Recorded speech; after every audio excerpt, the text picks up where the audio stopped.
Hi, I'm Anna Tapper, and welcome to this bite-sized session about thinking mathematically with a Rekenrek. This is part of the spring term CPD for 2023. This presentation relies heavily on the work of Dr. Jeff Fricombe of the Math Learning Centre and of the NCETM. Many thanks for the kind permission in sharing it. The most powerful mathematical tool we can develop in young children is an understanding of numbers, their meanings, their relationships to one another, and how we operate with them. Rekenreks are manipulative to support pupils to move from counting to calculating, with a specific focus on composition and decomposition of number. The visual model encourages children to build numbers in groups of 5 and 10, to use doubling and halving strategies, and to use known relationships to solve addition and subtraction problems. With consistent use over a short period of time, children develop a rich sense of numbers and intuitive strategies for solving problems in contexts that require addition and subtraction. More recently, the Rekenrek has emerged as perhaps the most powerful of all models for young learners, which has been cemented through its use in the Mastering Number programme, designed by the NCETM and commissioned by the DFE. So this is a Rekenrek, for those of you that don't know already. It is composed of 5 red beads and 5 white beads, together to make 10 beads, and that's repeated, so there are 2 strings of 10 beads. The reason it's in this structure is so that we're starting to develop children's understanding of groups of 5 and groups of 10, and that being the basis of our number system. We always start with our red beads pushed over so that we're ready to go, and this is our start position. So red is ready to go. And when we move the beads, we move them in one push. So although children may need to count the beads to be sure, as they initially, they may need to do this, we don't see them moving beads individually. So if I said show me 4, I'd want to see that in one push. So children that need to count would count with their finger 1 to 1 till they see that that's 4 and then move across. It's really important that you insist upon that when using a Rekenrek. What we want children to notice is the structure of that. Actually, we know that there are 5 red beads, so 4 is 1 less than 5. So I have 1 red bead left over here and 4 pushed across. The structure of the Rekenrek highlights groups of 5 and groups of 10. So when we think about composition of numbers, we're thinking of them as 5 and a bit more, or 10 and a bit more. So if I ask children to show me 7, I'd expect them to, and I might say show me 7 in 2 pushes. We might show 5 and then 2. So we can see it's 5 and 2 more.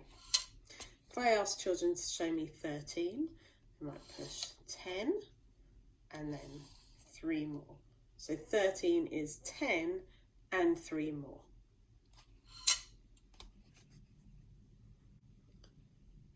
So one of the first things I might use the Rekenrek for is to explore number combinations that make 5.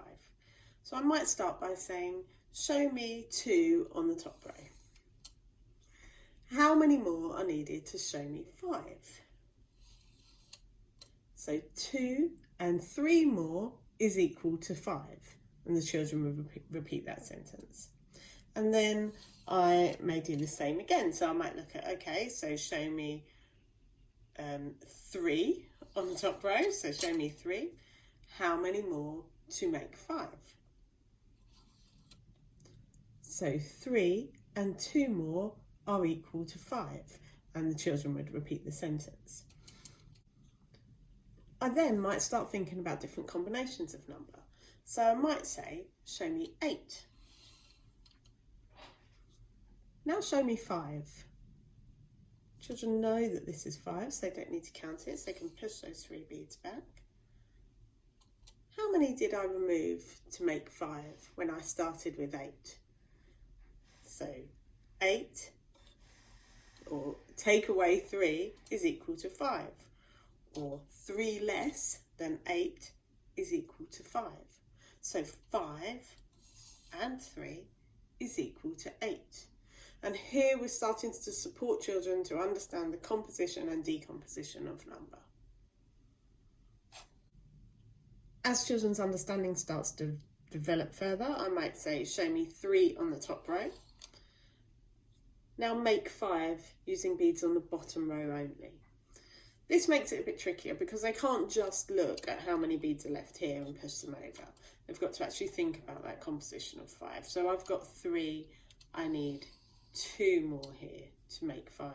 There's obviously support in the structure of the Rekenrek. They can look at how many are left and move to 2 from the bottom row over to make 5.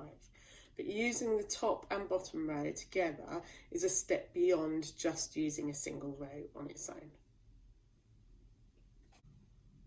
We can develop pupils' understanding of the combinations of number between 10 and 20 with the Rekenrek too. So I might do an activity like this where I would say, right, we're going to work together. We're going to make a number together. So we're going to make 15. I'm going to push 8 on my top row. How many do you need to push on your bottom row? And what we want the pupils to do is see that, well, if I'm making 15, I know I need another 5 because that's 10 there. And I have 3, so 3 and 2 more makes 15, so they will push 7. And then I might say, okay, let's make 13. So I'm going to start with 5. Show me what you need to push. And they should do the 5 and 3. And I might say, show me in 2 pushes, or I might say, show me 13. Let's make 13. I'm going to push 5. Show me in 1 push the other number you need to add. So they will know, okay, I need to push here. So that requires a bit of deeper thinking because we're moving beyond the making 10 and then some more to thinking of how many altogether we need to push in one go. And then I might say, let's make 19. So I will start with 9. How many do you need to push? So they can see that they need to push 10 in one go. And we can start looking at the composition of numbers from 10 to 20 in this way. And it's a really nice activity of a my turn, your turn. And you can really start to see children's understanding of the structure of number rather than just counting in ones. The Rekenrek is a great tool to support pupils with both conceptual and perceptual sabotaging because of the structure of 5 and 10. One of my favourite games to play is Flash Attack. So I will say to the pupils, how many do you see? And I'll say 2. And I'll just check in that they've got the understanding. How many do you see? They should respond 4. I'll say, right, okay, this time I'm going to cover it up. I normally have a piece of paper. And I'd say, how many do you see? And show them for 2 seconds. How many did you see? And then they can respond on whiteboards or they can show me on their fingers. I'm asking them how many they saw, but I'm following that up as well. And how did you see it? I saw 6 because I saw it was 5 and 1 more. So we'll try it. How many did you see? And then I cover it up. And I would hope the children will have seen 8. And that they will know it's 8 because they will have 5 and 3 more, or perhaps because they know it's 10 and 2 less than 10 is 8. So a great quick game to play with your class, and then they can play it with each other in partners as well. Once pupils become more proficient with the Rekenrek, we will expect to see this type of mathematical reasoning, where if I said, show me 9, they could explain, well, I know there are 10 beads altogether and 1 less than 10 is 9, so I push 9 in 1. Or they might say, I know that 5 doubled is 10, so I need 5 and 1 less, 4, to make 9. Or they might say that I know that 2 equal groups of 5 equal 10, and I need 1 less than this, so I have 9. That rich reasoning around number, The use of sentence stems can help here. So for children that aren't proficient, you model it yourself and expect them to repeat it. Having that high expectations of the language that we want around the reasoning and understanding of number helps cement it for them.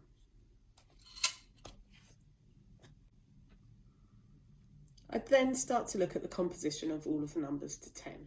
So I might say, show me 4, and then how many more to make 5? We've got 4 and 1. Show me 5, and how many more to make 6? We're starting to look at that composition of all of our numbers to 10. Show me 6, and how many more to make 7? How many are left over from 10? So we're starting to look at that and develop that understanding of the different ways in which numbers can be combined to make 5 and 10. I'd work with this very systematically, starting with 1 and how many more to make 10. 2 and push 8 more to make 10. So that we can see actually this is how our number bonds work. 3 and 7 more to make 10. What pattern are you spotting? What do you notice when you're looking at these numbers? So lots of opportunities for rich mathematical talk around the number structure of 5 and 10 by using a Rekenrek. To build knowledge of doubles, you'd start by demonstrating them. So 1 and double 1 is 2. 2 double 2 is 4. 3 and double 3 is 6. And as I'll be doing this, I'll be really emphasising with the children that the sum of a double is an even number. What do they notice about that? What pattern have they spotted? So we'll be scribing this out as well so they can spot that they are even. And then I might do a let's work together approach as well. So I might say, after I've worked systematically through all of the doubles to 10, I might say, okay, I'm going to show 6. Can you find me double 6? And so they would then push 6 up and another 6 on the bottom row. Double 6 is equal to 12 because it's 2 groups of 5 and 2 groups of 1. I'm going to show 7. Can you show me double 7? Double 7 is equal to 14 because it's 2 groups of 5 and 2 groups of 2. And we continue working through those. Rekenrek is great for introducing part-whole models as well. So I might start by saying, recover the beads completely first, and then I'd say, I have 6, I'm showing you 6 beads, how many have I covered? And they will know, so the discussion then is around, well, they should know that the whole is 10. We know there are 10 beads on the top row without having to see them. So if I know the whole is 10, my one part is 6, how many are left over? And the structure of 5 helps here. Because if I know that I have 5 red and 5 white and one of the 5 white has moved across, then I should know that I have 4 on the other side.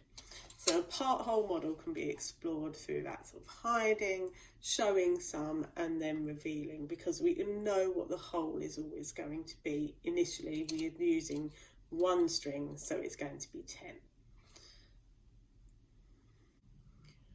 I hope that these quick ideas have been useful to give you an understanding of how the Rekenrek is used. I wouldn't suggest starting with Rekenreks and just diving in and using some of these examples I've used in the video. It needs to be carefully planned for. If you're using the Mastering Number programme from the NCETM, that is based on the Rekenrek, so a fantastic way to develop that number sense and understanding with the children in your class.